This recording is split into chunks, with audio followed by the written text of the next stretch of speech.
Yo squad, welcome back. We are live at where we left off in the middle of the night on a quiet beach. Prabhu Ram was feeling down because its stone he threw physically sunk to the bottom of the sea. But Hanuman stepped in out of the shadows and dropped the 100-level wisdom bomb. In this world, whatever or whoever you cast away and drop from your hands has choice but to sink and drown. Nothing can survive if it is thrown away by you. And boom! The emotional crisis was instantly averted. Prabhu Ram smiled, the vibes were restored. It was time to finish the job.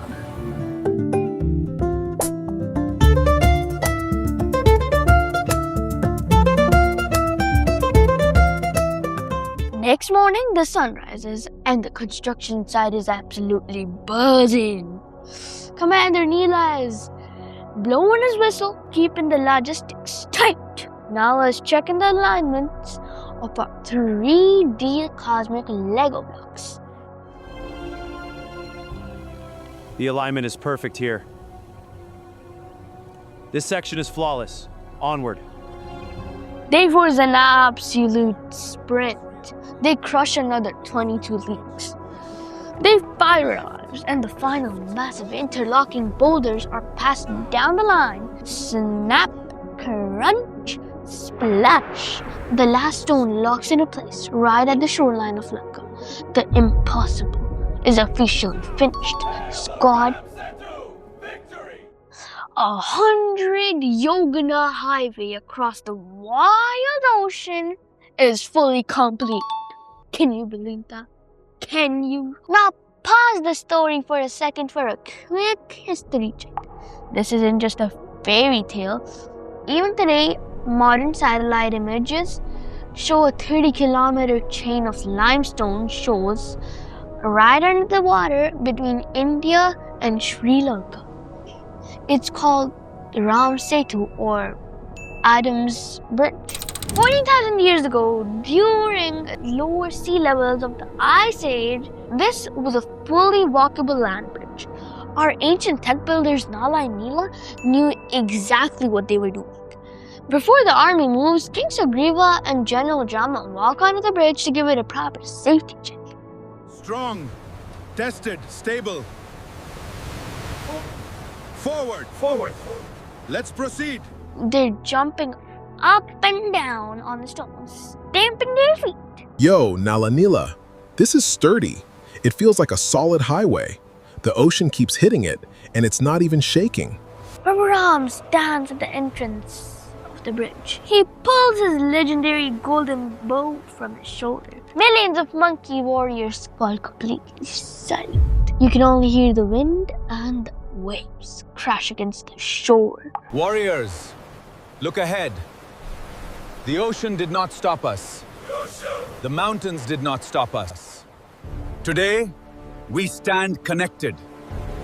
We are not just marching to fight a king. We are marching to restore justice for Sita. Let's march! Jai Shri Ram!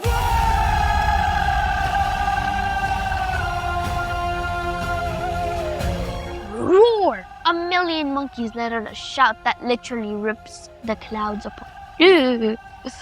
And then the march begins. Boom! Boom! Boom! Millions of feet stomping across the stone bridge. Hanuman is leading the front pack, scaling the sides, keeping an eye out for monsters. The entire ocean is vibrating from the weight of the ultimate collision army. Up in the sky, hidden inside the clouds, Ravan's top demon spies, Shuka and Serna, are watching through high-tech binoculars. Their jaws literally drop to the floor. Bro, tell me I am hallucinating. Did they just walk over the ocean? No, bro, there are millions of them. What? And they look hyped. We need to tell the boss right now. This is a code red! Inside the Golden Palace, Ravan is sitting on his throne, still plotting his revenge for Prince Aksha. Suddenly, the golden cups on tables start rattling. What was that? The cups are shaking. Silence. Investigate. Something approaches. The chandeliers are shaken. Thud, thud, thud. The spies burst through the doors, completely pale and sweating. My king. The forest dwellers. They didn't swim. They didn't use boats. They built a bridge across the sea. Their army has crossed into Lanka. Ravan gets mad, but he tries to laugh it off to keep his ego safe. So what? They built a bridge of rocks? Let them come. My city is made of solid gold and protected by high-tech lasers and celestial shields. A bunch of monkeys will break their teeth trying to climb my walls. Double the guards at the northern gate. Prabhu Ram's army officially touches down on the beaches of Lanka. They don't just stay on the sand, they march up to a massive peak called Mount Sugriva, which overlooks this entire golden city. They pitch their tents and set up the ultimate base camp. From the top of the mountain, they can see everything. The massive walls, the iron gates, and the glittering golden towers of Ravan's fortress. In the commander tent, Vibhishan, the defector of the brother, pulls out the layout of the city. Prabhu Ram, Lanka is divided into 4 main gates. Ravan has stationed his strongest commanders at each entrance. The eastern gate is heavily guarded. The western gate has heavy artillery. But Ravan himself is commanding the northern gate. That is where his throne room faces. Prabhu Ram splits the army into a perfect strategic layout. Sugriva and Hanuman stands with Ram and Lakshman at the northern gate. Prince Angad leads the assault on the southern gate. General Vanara takes the eastern gate. Nala and Neela smash through the western gate. The golden city is officially surrounded. It is a complete lockdown. That night, Prabhu Ram walks out of his tent and stands at the edge of Mount Sugriva. Across the valley, standing on the highest balcony of this golden palace, is Ravan. The two main characters lock eyes. Across the distance, under the lone light. No words are spoken, but the tension is so high it could cut through metal right now. The countdown for the greatest war in history has officially reached zero. Zero. As the two leaders staring at each other, the king Sugriva, who has zero patience for villains, sees Ravan flexing his body on his balcony. Sugriva doesn't wait for orders.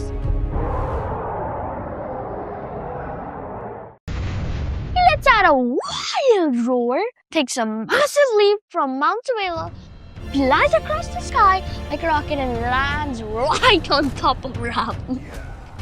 On the royal balcony, the sarcastic dialogue. Before they can even trade blows, Sugriva stands up in front of Ravan and snaps.